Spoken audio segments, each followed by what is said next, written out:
ఒక్క నిమిషం మా పని ఆగిపోతే భారతదేశం స్తంభించిపోతుంది సార్. ఎన్నో కోట్ల క్యారేజీలు ఆగిపోతాయి, ఎన్నో లక్షల ఓనర్ల టైం టేబుల్ తలకిందులైపోతాయి, ఇల్లులన్నీ ఊగిపోతాయి, మీ సీటు సిరిగిపోతుంది సార్. ఆఫ్టర్ ఆల్ కాదు సార్, 6000 సంవత్సరాల చరిత్ర సార్. ఈజీగా తీసేయకండి సార్. సారీ చెప్పండి సార్, సారీ చెప్పండి. రాజు అది చెప్పింది కరెక్టేనమ్మా, ఎందుకు వచ్చిందిలే, సారీ చెప్పాయి. ఆగు, ఈ డైలాగ్ ఎక్కడో ఇన్నట్టుంది. చెప్పేయండి సార్, ఇదేదో సినిమాలో డైలాగ్ అని చెప్పేయండి. అంతెందుకు ఆ రాఖీ సినిమాలో డైలాగ్ అని చెప్పేయండి. ఇంకా ఫీల్ అవ్వచ్చారు, అప్పుడప్పుడు పని కూడా చేయాలి కదా. ఎందుకు చేయలేదు? ఇల్లు ఉడ్చాను, అంట్లు తోమాను, బట్టలు ఉతికాను, చివరికి వంట చేసి క్యారేజ్ కూడా కట్టాను. ఎప్పుడు? ఇవన్నీ మా ఇంట్లో చేసి వచ్చేసరికే కదా అమ్మగారు ఇంత లేట్ అయింది. పనులు మీ ఇంట్లోనే కాదు, మా ఇంట్లో కూడా చెయ్యాలి, అందుకనే కదా జీతం ఇచ్చేది. మా ఇంట్లో పనులు నేనే చేసి, మీ ఇంట్లో పనులు నేనే చేసి ఎంత కష్టమో తెలుసా? అయినా పనుల కష్టాలు మీకేం తెలుస్తాయండి అమ్మగారు, పుట్టడమే గోల్డెన్ ఫోక్ తో పుట్టారుగా. పని మనిషి పని ఏమన్నా అంత కష్టమా? ఎవరైనా చేయగలరు. ఎవరైనా చేయగలరు. అవునా? అయితే మీరు కాసేపైనా పనుల్లాగా ఉండగలరా? చేస్తాం. ఉంటాం. సరే, నేను ఓనర్ని, మీరు పనోళ్ళు, ఓకేనా? ఓకే. ఇదే మంచి ఛాన్స్. సరే మేడం, లెట్స్ ప్లే గేమ్. నేను ఓనర్ని, మీరు పనులు. మీకు గుర్తుందా అప్పుడు దీపావళికి అందరు పనులు బాంబులు కాల్చుకోవడానికి వెళ్తే నేను మాత్రం మీరు బోనస్ ఇస్తారని మీతో ఉండిపోయి. లెట్స్ రీక్రియేట్ దట్టే. మీరేం చేయక్కర్లేదు. మేడం సార్ అంటున్నాను. నేను మీలాగే యాక్ట్ చేస్తా. శ్రద్ధగా చేయాలి చెప్తున్నా, నాకు వేరే ఇళ్లలో పని కూడా ఉంది. Action. Sir madam sir sir madam వినిపిస్తుంది, నాకేం చూడలేదు. ఇదేంటి ఎంత కోపం అయిపోయింది?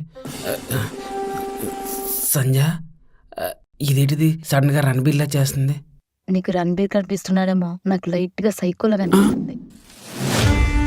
అంటే ఇప్పుడు మనల్ని నాటకం నుంచి కాపాడే నాదుడే లేడా? డోర్ ఓపెన్ చేసా ఉంది, లోపలికి రా. నమస్తే అమ్మా. నమస్తే సార్. నమస్తే. ఏంట్రా ఇలా వచ్చావ్? రా ఏంటి చారు, నువ్వు ఇంటికి పని మనిషి మాత్రమే. పప్పు గుత్తితో కొట్టానంటే పప్పు చెక్కలు ఇరిగిపోతాయి. నేనే ఓనర్ని, ఆలే నా పని మనుషులు. ఓనరా? కావాలంటే వాళ్ళనే అడుగు. ఓ, అర్థమైంది మేడం. నేను ఈ అపార్ట్మెంట్కి వాచ్మెన్ మేడం. మరి చేతికి వాచ్ చేద్రా. మేడం నేను వాచ్మెన్ని, వాచ్ పెట్టుకునే మ్యాన్ని కాదు. నాకు తెలుసులే కానీ విషయం ఏంటో చెప్పు. అదే మేడం, కింద జనరేటర్ పెట్టామని చెప్పాం కదా. నాకు దాంతో ఏం పనిలేదే. దానికే మీతో పని ఉంది మ్యామ్. మీ వాటర్ డబ్బులు ఇచ్చేస్తే నేను తీసుకొని వెళ్ళిపోతా. వరలక్ష్మి బార్గా? కాదు మేడం, వేరే అపార్ట్మెంట్ వాళ్ళ దగ్గర డబ్బులు తీసుకోవడానికి వెళ్తా. ఎంత? 15,000 మేడం. అది ఇప్పుడు డబ్బులు వేస్తుందో నేను చూస్తా. నేను చూస్తా. 15,000 నా నెలన్నర జీతం.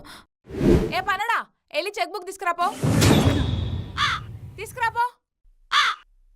వెళ్ళరాజు, వెళ్ళకపోతే చంపేసేలా ఉంది. ఇదిగోండి మేడం.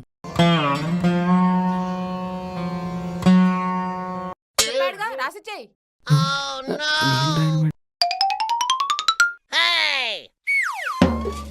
మేడం దీని మీద సంతకం లేదు మేడం. ఇంపార్టెంటా? సంతకం లేకపోతే చెల్లదు మేడం. అయినా ఇంత చిన్న చిన్న వాడికి నేను అక్కర్లేదు, పనోడు ఇచ్చేస్తాడు. ఇచ్చేసేయి. నేను సంతకం పెట్టమంటే నీకు కూడా పై ఖర్చులకు 2,000 పనుకొస్తాయి, తీసుకో. Thank you madam. మొన్న మీ వైఫ్ దగ్గర 5,000 తీసుకున్నా, అవి కూడా ఇప్పుడే తీసేసుకో.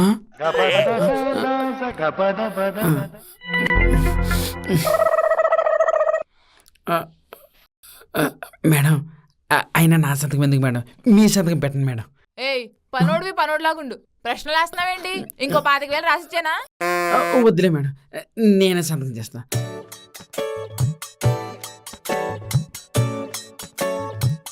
వెళ్ళొస్తా మేడం. ఇదిగో బాబు, ఇంకేమైనా చిన్న చిన్న ఖర్చులుంటే నా వరకు రాకర్లేదు, నా పనులు అడిగితే సరిపోద్ది. ఇంకోసారి కనుక పనులు వచ్చినప్పుడు గేట్లు వేయాలి, పనులు మెట్ల మీదే రావాలి అన్నావు అనుకో,